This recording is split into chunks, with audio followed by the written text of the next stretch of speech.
Satu waktu saat setelah Nuaiman wafat, Rasulullah yang mandiin, Rasulullah yang kafanin, Rasulullah yang masuk ke liang lahat. Kebayang kita, tangan Rasul Shallallahu Alaihi Wasallam memegang jasad seseorang, sudah pasti jasad tersebut diharamkan masuk ke dalam api neraka. Sedih Nabi Shallallahu Alaihi Wasallam kehilangan sahabat yang selalu membuat gembira Nabi Muhammad Shallallahu Alaihi Wasallam.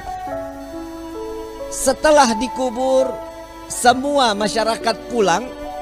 Rasul Shallallahu Alaihi Wasallam mengatakan, wahai sahabat, silahkan kalian pulang. Aku ingin menyaksikan saat Nuaiman ditanyakan oleh para malaikatnya Allah. Aku khawatir Nuaiman tidak dapat menjawab. Ditungguin sama Nabi Muhammad Shallallahu Alaihi Wasallam. Ini mukjizatnya Nabi. Nabi dapat mendengar mungkar nangkir saat dimana dia membicarakan, mempertanyakan kepada ahli kubur. Datang malaikat mungkar nakir. Assalamualaikum ya ahlal jannah. Ya Allah, mudah-mudahan kita semua di alam kubur dapatkan pertanyaan begini nih dari malaikat.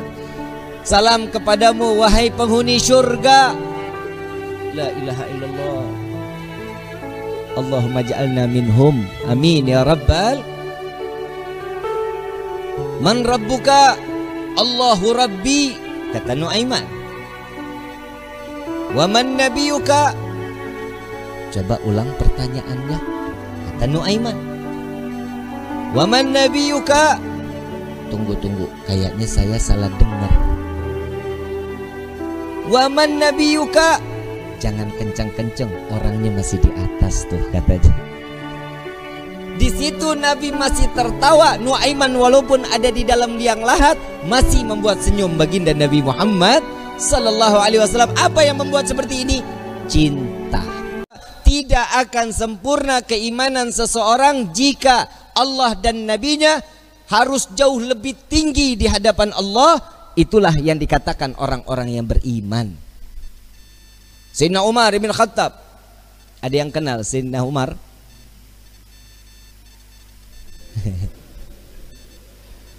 Kali ada yang kenal. Umurnya tua juga kalau ada yang kenal. Sering kita dengar Sayyidina Umar, manusia yang diciptakan oleh Allah, jin aja kabur, iblis aja kabur ngelihat bayangannya. Gak ada yang berani. Tapi saat Sayyidina Umar mengatakan cinta kepada Nabi, dunia dengan seisinya sudah gak ada di hadapannya, gak ada di ujung matanya. Kenapa? Karena cintanya tulus kepada Nabi Muhammad SAW.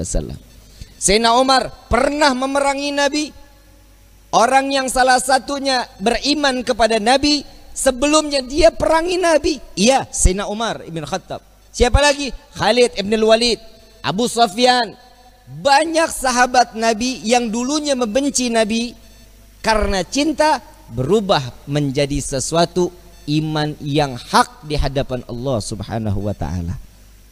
Khalid ibn Walid kita tahu betul, saat perang Uhud beliau dengan strateginya menghancurkan daripada umat Islam, meluluh lantahkan. Disitulah Nabi SAW dalam keadaan wajahnya penuh dengan darah.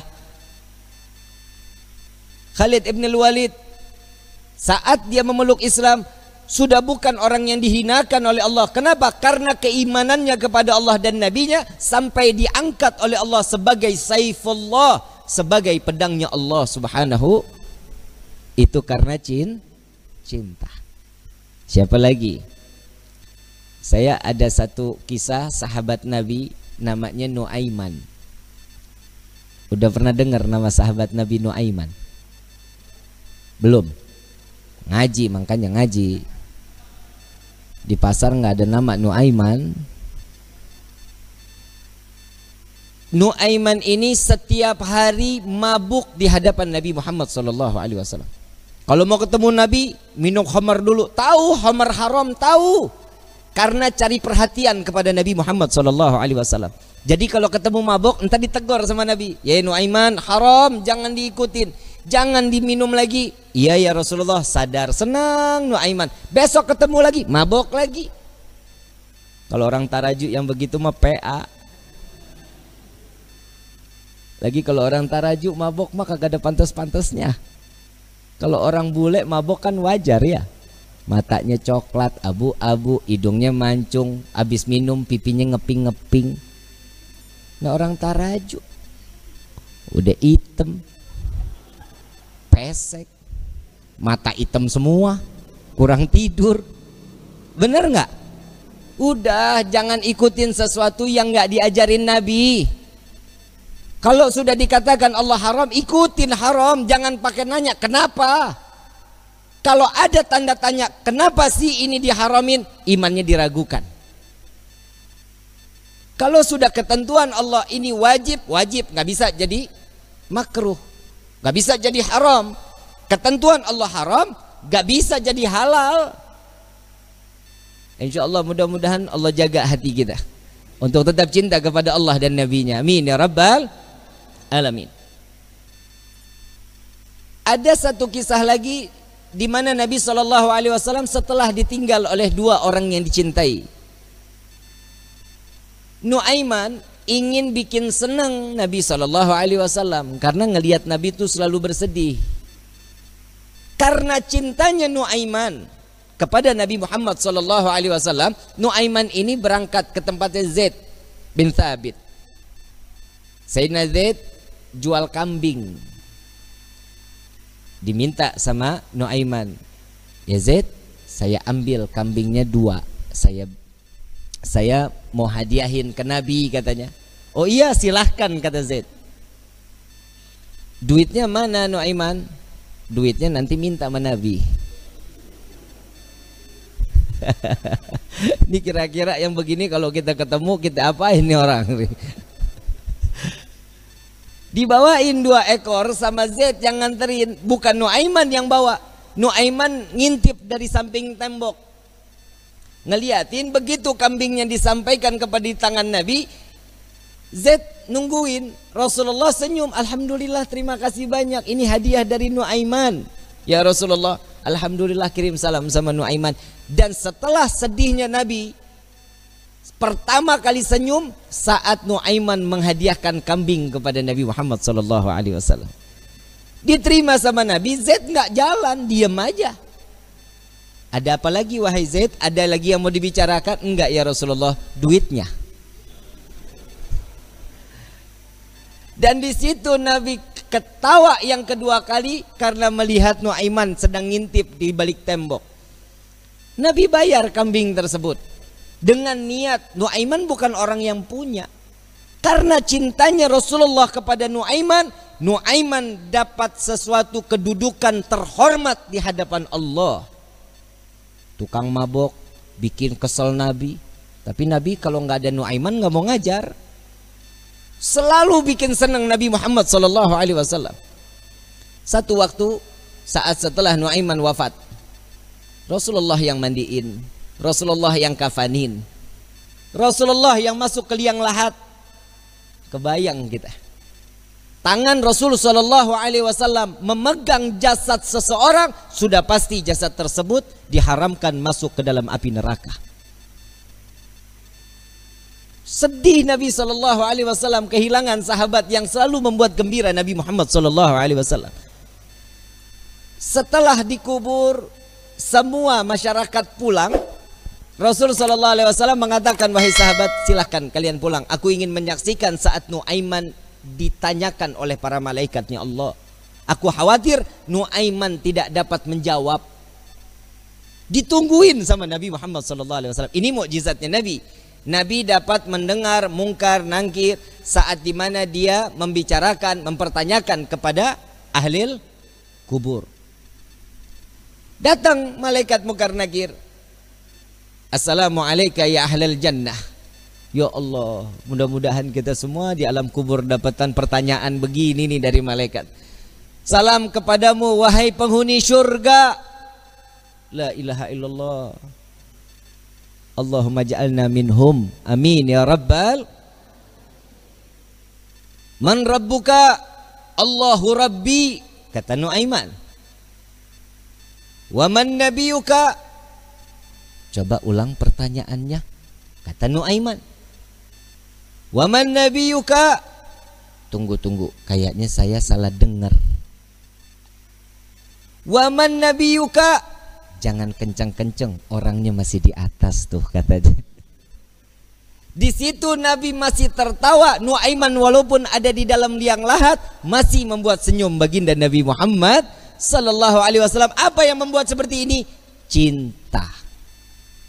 Kalau sudah mendapatkan cintanya seseorang yang kita inginkan, pasti hidup kita bahagia. Bagaimana kita mendapatkan gapainya cinta Nabi Muhammad sallallahu alaihi wasallam? Orang yang bersolawat, insya Allah keluar dari sini, pulang dari sini berkah hidupnya. Dosanya diampuni oleh Allah. Kedudukan diangkat oleh Allah. Satu solawat 10 derajat Allah angkat di hadapan Allah. Jadi nggak ada yang rugi. Kalian duduk lama-lama di tempat ini sama-sama bersolawat. Apa sih manfaat solawat? Nabi SAW saat Isra wal Mi'raj sedang di Buraq, Nabi melihat ada satu malaikat, tangannya, jarinya jutaan, tangannya ribuan. Ditanya sama malaikat Jibril, Rasulullah nanya kepada malaikat Jibril, ya Jibril, ini siapa? Ini malaikatnya Allah ya Rasulullah. Apa tugasnya? Tugasnya dia menghitung butiran air hujan dari zaman Nabi Adam sampai akhir zaman. Tidak ada satupun yang luput dari hitungannya. Enggak ada ya Rasulullah. Semua terhitung. Yang netes di laut, yang netes di tanah, yang netes dimanapun, semua terhitung oleh malaikat tersebut. Lalu didatangi oleh Nabi SAW. Wahai malaikat Allah, begitu sempurna Allah ciptakan engkau. Ya Rasulullah, tugasmu begitu mulia menghitung butiran air hujan. Betul ya Rasulullah. Adakah satu yang pernah terlewat dari hitunganmu? Nunduk malaikat ini, ya Rasulullah, ada yang aku tidak dapat menghitung setiap apa yang telah diberikan oleh Allah. Apa wahai malaikat Allah? Tatkala umatmu bersolawat kepadamu, maka dengan rahmat dan keberkahan yang Allah turunkan ke orang-orang tersebut, aku tidak dapat menghitung dari butiran berapa rahmat dan keberkahan yang datang Allah berikan kepada orang-orang tersebut. Sallu ala Nabi Muhammad. Kalian mau suka, mau nggak suka, mau terima, mau nggak terima, semuanya pasti akan mendapatkan keberkahan dari Allah. Keluarnya kalian dari rumah ke dalam majlis ini, setiap langkahnya akan mendapatkan perhitungan kebaikan di hadapan Allah.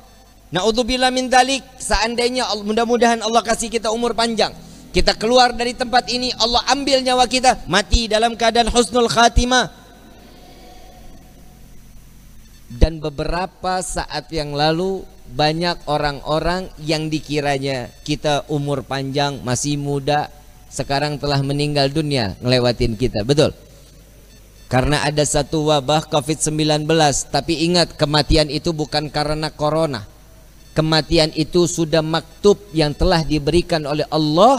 Setiap manusia, kullu nafsin dha'iqatul, setiap yang bernyawa pasti akan mati. Apa meninggal yang betul? Mati apa meninggal? Meninggal. Meninggal.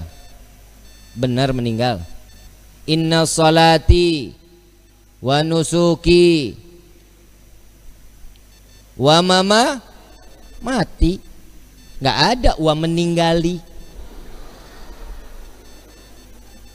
Betul? Udah sama aja udah ya. Mau meninggal, mau mati, pokoknya intinya is dead. Paeh. Betul ya? Ujian yang Allah berikan kepada kita berupa corona, inilah dimana Allah akan tingkatkan keimanan seseorang. Imannya tersebut naik atau turun. Nah ini tergantung nih. Ini kan musibah. Ada di perorangan mendapatkan itu berupa ujian atau itu berupa azab. Bib, siapa yang mendapatkan azab? Mereka yang tidak dekat dengan Allah, mereka yang jauh dari Allah, mereka yang tidak beribadah kepada Allah. Ini adalah salah satu contoh azab baru di dunia. Rezeki seret, benar. Kerja di PHK, betul. Coba lihat orang-orang yang mendapatkan ujian berupa ini ujian dari Allah, ini paling senang. Kenapa? Tatkala dia dekat dengan Allah, orang yang mendapatkan ujian pasti ada kelas di mata Allah. Kalau dia ada kelas di mata Allah, berarti akan ada kenaikan derajat di sisi Allah. Nah, tinggal diri kita nih. Diri kita dapatnya nih berupa ujian atau azab buat diri kita nih. Ini tergantung dari diri kita. Nggak usah dijawab, Bib saya dapat azab, Bib saya dapat ujian. Bukan. Tapi ayo introspeksi diri. Sampai di mana ketaatan kita kepada Allah. Coba sekarang, kayak dari kemarin-kemarin sholat Jumat libur. Betul ya? Tapi di sini nggak libur. Jalan terus. Nggak ada corona. Alhamdulillah, ada orang juga yang nyaut, Bib, giliran saya mau sholat masjid ditutup. Lah, lu dari kemarin kemana aja? Jika ada satu musibah datang ke satu negeri, jika ini menjadi satu mudarat, maka diperbolehkan sholat Jumat di rumah 4-2 orang, terserah, gak apa-apa. Ini diperbolehkan. Tapi jangan coba-coba. Kalau seandainya ini cuman hanya penipuan atau ini sebuah satu kezaliman, maka yang tanggung itu bukan diri kita. Yang nanggung siapa? Urusan mereka yang memberikan satu kebijakan. Jadi kita sami'na wa ata'na aja, ikutin aja bagaimana kisarannya Allah udah memberikan seperti ini. Dari manusia-manusia yang sekiranya dia lalai kepada Allah, membuat kita nggak bisa ibadah kepada Allah, urusan dia dosanya kepada Allah. Kita tinggal ikutin aja. Tapi mudah-mudahan semua kita dipanjangkan umur oleh Allah Subhanahu wa taala. Mudah-mudahan wabah corona diangkat oleh Allah. Jika wabah corona ini adalah pasukan Allah yang Allah turunkan ke dunia untuk menyadarkan setiap hambanya, maka insya Allah ya Allah selesaikan semua tugas-tugas mereka. Amin ya rabbal alamin. Ini mau diterusin nggak? Terus nih. Sampai jam berapa kita nih? Hah? Saya kalau udah ngomong gak mau berhenti loh. Bisa ketemu subuh loh kita loh. Mau? Mau? Sampai jam 4 setuju? Gua mah enggak. Capek loh lidah lo. Hadirin wal hadirat yang dirahmati oleh Allah Subhanahu wa taala. Betapa beruntung setiap manusia yang diringankan langkah kakinya untuk sama-sama mendekatkan diri kepada Allah. Kita keluar dari sini, kita datang ke tempat ini, dari luar datang ke sini, yang pertama dengan niat mencari ridha dari Allah. Jangan niat snack. Percuma, nggak ada snacknya juga. Betul nggak? Gua aja cuman air putih. Tadi ngopi juga di rumah Pak Suha. Pak Suhan numpang ngopi, tahu di masjid nggak bakal ada kopinya. Nah tiap hari kita datang ceramah, kasih air putih dikira gue mujair kali. Mesti ada warnanya kayak manis-manis gitu kan, enak ya. Bener Bib ya? Manisnya kayak Habib Alwi. Hadirin wal hadirat rahimakumullah. Sama-sama saya mau ngajak sholawat, boleh? Yang ada air, airnya dibuka. Kita baca sholawat tibil kulub. Yang punya penyakit, insya Allah penyakitnya diangkat oleh Allah. Berkah di hari Jumat ini, mudah-mudahan sholawat ini diterima oleh Allah dan ini menjadi suatu kebaikan buat diri kita. Amin ya rabbal. Yang kurang ibadah, insya Allah berkah salawat ini kita makin ditingkatkan tingkatan iman ibadah kita kepada Allah. Amin ya rabbal. Allahumma salli ala sayyidina Muhammadin tibbil qulubi wa dawaiha wa afiyati abdani wa shifaiha wa nuril absari wa diyaiha wa ala alihi wa sahbihi wa sallim. Baca